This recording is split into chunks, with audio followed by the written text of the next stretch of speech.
Esta es la solución para la página 182. Relaciones entre el seno, coseno y la tangente. Tracen un triángulo rectángulo y nombren alfa a uno de sus ángulos y beta al otro.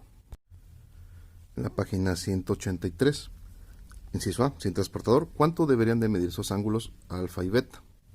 En el inciso B, calculen las razones trigonométricas para los ángulos alfa y beta, primero como una razón y luego como un número decimal. Y el inciso C, ¿qué observan entre estos valores? Vamos a hacerlo entonces. Aquí tracé dos triángulos para, como ejemplo, cómo pueden haberlos trazado. Pueden haberlo trazado así, o podrían haberlo trazado así, ¿no? Hay dos maneras en las que pueden haberlo hecho. Nombramos un ángulo A, que siempre es el que está opuesto al de 90, y un ángulo beta, aquí están los dos ángulos beta, y también tomé medidas de los lados de cada uno de ellos. El inciso A nos pregunta, ¿cuánto deberían de medir esos ángulos? Bueno, ya sabemos que la suma son 180, ¿no? Entonces, sabemos que tenemos un ángulo de 90. Entonces, ¿cuánto deberían de medir esos dos ángulos? Pues la suma de esos dos ángulos debe ser de 90 grados.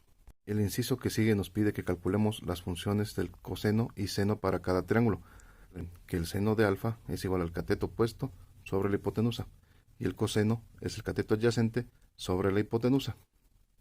Ya que tenemos definidos nuestros ángulos alfa, aquí como en los ejemplos, entonces sabemos que el cateto adyacente es el que está a un lado, sería este para este triángulo, este para este triángulo. Y sabemos que el cateto opuesto de este ángulo alfa es el que está enfrente, es este y este. Entonces, para este triángulo, el seno de alfa serían 5 entre la hipotenusa, 7.8, y el coseno sería 6 entre 7.8. Cateto opuesto sobre hipotenusa, cateto adyacente sobre hipotenusa. Y para este triángulo, este es el ángulo alfa, el cateto adyacente es este y el opuesto es este. Entonces, el seno de este ángulo alfa es igual al cateto opuesto, 7, de la hipotenusa, que es 9. Y el coseno de este ángulo alfa es el cateto adyacente de la hipotenusa, que es 9.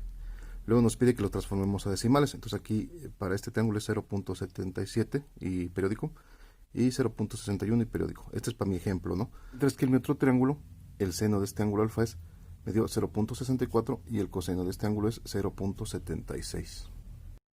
Luego nos pide que definamos un ángulo beta para cada triángulo y que calculemos las funciones de seno y coseno. En este caso, para este triángulo B que formamos aquí arriba, este es el cateto adyacente y este es el cateto opuesto. Entonces, ¿cómo quedaría su seno?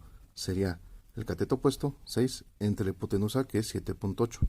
¿Y cómo quedaría el coseno? Sería el cateto adyacente, que es 5, entre la hipotenusa, que es 7.8. Para otro triángulo de ejemplo, tenemos este ángulo B, su cateto adyacente es el de 7 y su cateto opuesto es el de 8.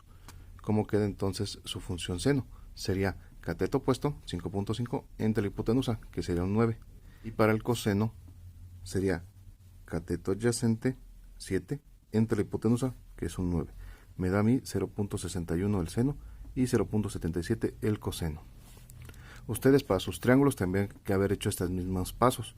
Definir un ángulo alfa, identificar su cateto adyacente y su cateto opuesto, y definir un ángulo B y definir su cateto adyacente y su cateto opuesto. ¿Qué observamos entonces para el inciso C?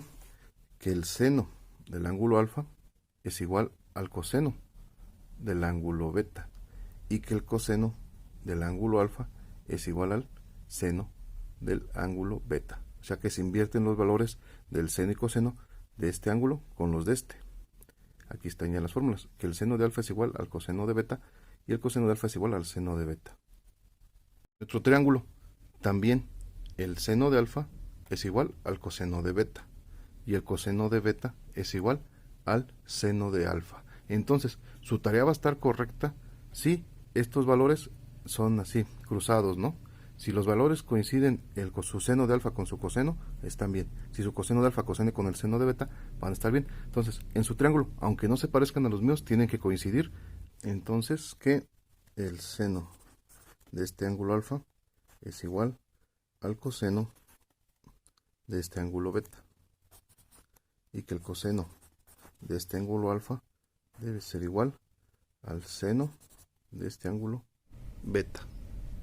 Bien, entonces recuerden, estos triángulos que yo hice son ejemplos, no deben de coincidir sus resultados con los míos. Lo que sí debe de coincidir es esto, que su seno de alfa igual al coseno de beta y su coseno de alfa igual a su seno de beta. Eso es lo que tiene que coincidir, no tanto mis resultados, pero sí sus relaciones.